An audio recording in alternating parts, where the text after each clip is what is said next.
A stunning new study estimates 800,000 individuals each year are victims of misdiagnosis. This includes 371,000 people whose death is attributed to a misdiagnosis, and 424,000 who sustain serious injury and disability. Many of these misdiagnoses result in brain damage because the most prevalent conditions where a misdiagnosis or a wrong diagnosis were found to exist were strokes, severe infections known as sepsis, blood clots, pneumonia, and cardiac conditions. And this is just the tip of the iceberg because many cases of misdiagnosis are not reported, and the study only focused on the most serious and egregious injuries and errors. The lead study author, Dr. David Toka, a professor of neurology at Johns Hopkins University, is quoted as saying, "If all areas of misdiagnosis were included, the magnitude of misdiagnosis would approximate 50 to 100 million. Yes, I said that correct, million. Being a woman or being Black increases the chances of misdiagnosis by 20 to 30%. The report is entitled Burden of Serious Harms from Diagnostic Error in the USA and published this July in the British Medical Journal. In representing victims of medical malpractice in New York City and throughout New York State, we have found misdiagnosis to be a significant cause of patient injury and death.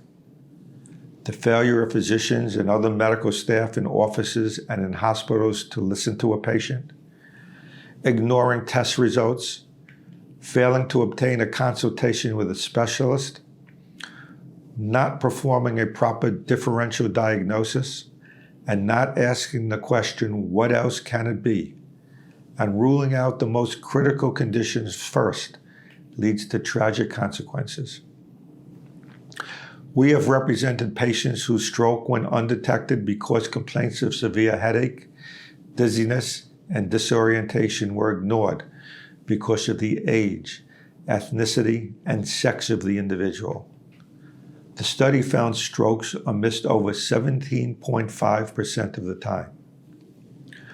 We have represented patients with sinusitis who were not properly diagnosed with a CAT scan, leading to its progression into the brain, causing life-threatening brain abscesses and resulting in tragic brain damage.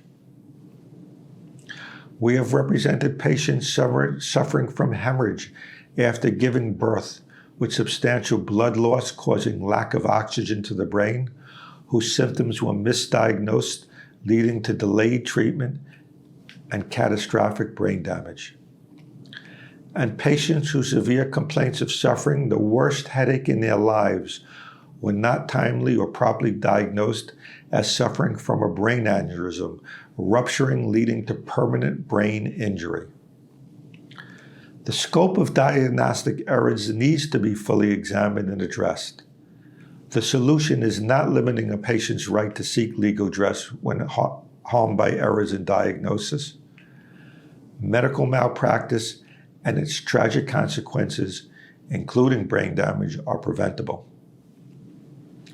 Thank you for listening, and I look forward to again speaking to you next week on a new edition of the Brain Injury Insider.